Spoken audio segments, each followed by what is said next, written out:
So this is Foundations of Planning and Teaching, the video on the lecture summary. So a lot of questions, going to try to get through it. I'm going to be looking at my notes, but what does physical literacy mean for you and your physical education program? Having This is really having an understanding of multiple skills that you can use in the future, past the actual classroom, being able to understand those skills, but also the strategies and tactics that are involved in that past the base level, kind of into the competent and into the proficient levels of that skill. Also, what does that look like in my classroom? Like I just said, this is just having a basic or an understanding well enough when you leave my program that you can do this for a lifetime. Be physically active, learn these skills, and develop these skills in the class, and then take this outside the classroom into the future and lifetime physical activity. Second one is, how do you communicate and help develop physical literacy among your students? Um, I really I would say that the beginning the lesson by showing and making sure that the students are actually understand what that skill looks like, um, what those strategies would look like in the sport. Also to know the sport, to have just not the skills, but also the sport itself. Having an understanding in that would allow the student to really, I guess, develop a physical understanding, a physical literacy of that skill or sport. What advice do you have for other PE teachers? I would say continue to ask yourself what students need to learn in your class, be success and to be successful in moving for a lifetime. So making sure that those skills and that understanding is going past your class and into the future for whatever they have planned. If you're a high school teacher, making sure that they can get that to the collegiate level, or um, maybe a softball team if they want to do that, something like that. What approaches do you use for teaching skills? I would say stations is number one. I mean, throughout baseball, you always did stations. Your specific um position would do stations, uh, stuff like that. So I think stations are a really good way to kind of hit in on a specific skill inside the sport itself. But also modified gameplay. Modified gameplay is a big one. You don't want to play the sport itself, but you can modify that, 3v3 basketball, 3v3 soccer. Um, you could do no dribble basketball. Just modifying that game to best accommodate for those students. How do you help your students develop their movement abilities and performance? The best way I've found is make sure that they're in deliberate practice. So deliberate practice is a big one. I think we read the article a few weeks ago. I can't remember who wrote it, but he talked about deliberate practice, and making sure that it's not just a basic understanding, but you're actually getting in and developing those skills and making sure that they have the appropriate time to actually develop those skills. And then also, Judith Rink talked about, and you talked about it in the lecture, but having 50% moderate to vigorous physical activity throughout the lessons. This is a good way to really allow those students to build skills, build understanding of those skills, because they have that practice time that it takes to actually develop those skills. And as you know, practice doesn't make perfect, but it'll get you close. So if you really hone in on that practice and getting 50% of moderate to vigorous physical activity, you'll prepare those students to be competent or proficient in those skills. What advice do you have for other physical educators? Make sure students are active in your class while focusing on the necessary movements to become to perform the skills and to become physically literate in that skill. What approaches do you use for teaching strategies, tactics during gameplay? I would say modified gameplay is the best. Just lowering that scale down, not playing the full sport, not playing your 11v11 soccer or football, um, but actually playing 3v3, um, and then modifying that gameplay past just the gameplay itself. So not just the 3v3, but also modifying it even further, going to no dribble basketball, um, three touch soccer, uh, or three dribble basketball is a good one to really work on your moving. You're getting that skill of dribbling, but you're also getting the skill of moving um, around and getting open, finding open space as the uh, offense that doesn't have the ball. Also for defense, I mean, hot box was a good one that we played for football. Just really understanding who you're covering, what it looks like to cover, and stuff like that. All right. How do you help students understand principles? Sorry, I'm in the car. How do you help students understand principles of movement, performance, modified games? Oh, sorry. Modified games that focus on certain movements and perform those skills in more than just gameplay. So doing cooperation games or cooperation skills, that you're working together in teams, scoring points, getting the most points, stuff like that. Also, team building is a great way to kind of um, mix those skills in. What advice do you have for a physical educator? Assessment is an effective way to assess concepts and strategies. So understanding that skill, but also understanding the strategies. If you assess them with a cognitive assessment, that is a really good way to see if they know the skills, know what you're talking about, really. Getting kind of a baseline. Also, informal assessment on like a checklist, a holistic rubric, stuff like that. So you can really check in and see if they're hitting that psychomotor aspect of that skill. What approaches do you use in teaching fitness? So I believe that um, fitness testing is huge. It gives the students really a kind of a baseline of what their body does, what it looks like, um, kind of how they're doing cardio, muscular strength, muscular endurance, muscular flexibility, and body composition, kind of giving them that whole look, and then also allowing them to set goals in that will also uh, is a good way for to teach fitness. And also skill development that contains fitness aspects such as cardio and muscular endurance. So I know there was, I mean, there's a few basketball drills that we used to do where we were going that 20 meters, like acting like it's or learning the skill, but it's also increasing your cardio to help with the pacer. So that's an idea. And what approaches do you use for helping students develop and maintain their level of fitness, and why? I think a big thing is developing goals. So once that student knows their baseline, knows what it looks like, just developing those goals so they know what to reach for.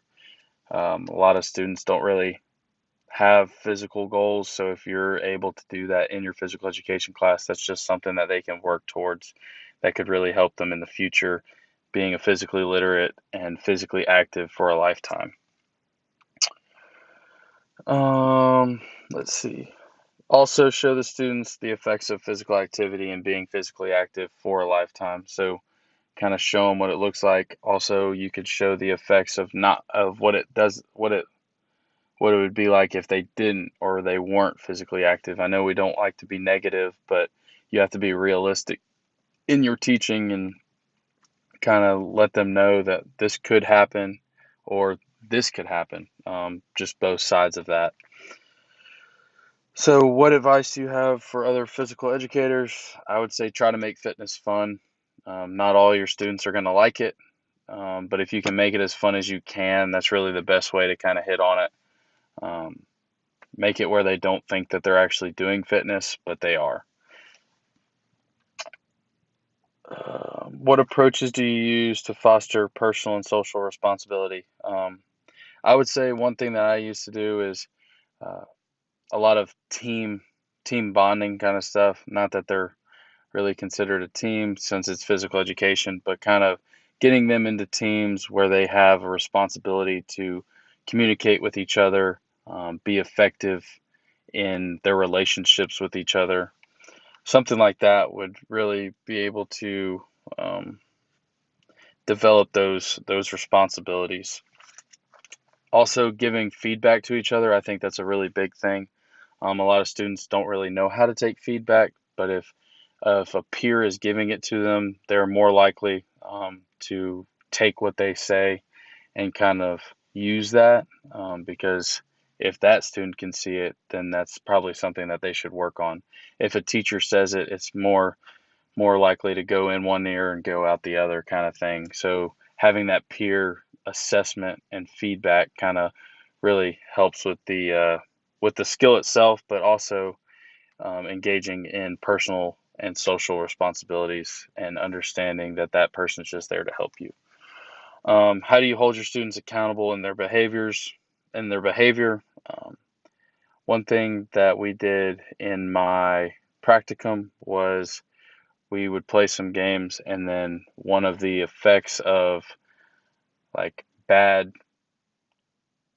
sportsmanship or something like that would be not a loss of kind of a loss of point, not really calling the student out, but making sure that those students know that good teamwork and um, and that kind of stuff, building each other up is a lot better than tearing each other down. Uh, what advice do you have for other physical educators? Allow students to work. I would say the number one thing is like allow students to really get used to the class by letting them work with the people that they feel comfortable in working with, but don't keep them or don't allow them to just stay in those groups. They really need to venture out, work with somebody that they might not work with, try to build those relationships as well.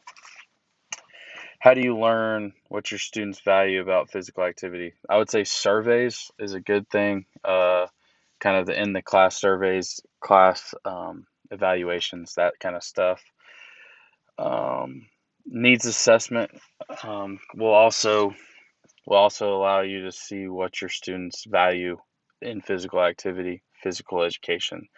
Um, but surveys is a really good one. And also continue to build relationships with your students, because once you build relationships with your students, they'll be more likely to be honest with you when teaching those skills.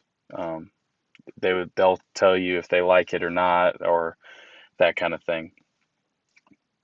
Describe what makes your students express their enjoyment and what makes them seek out challenges.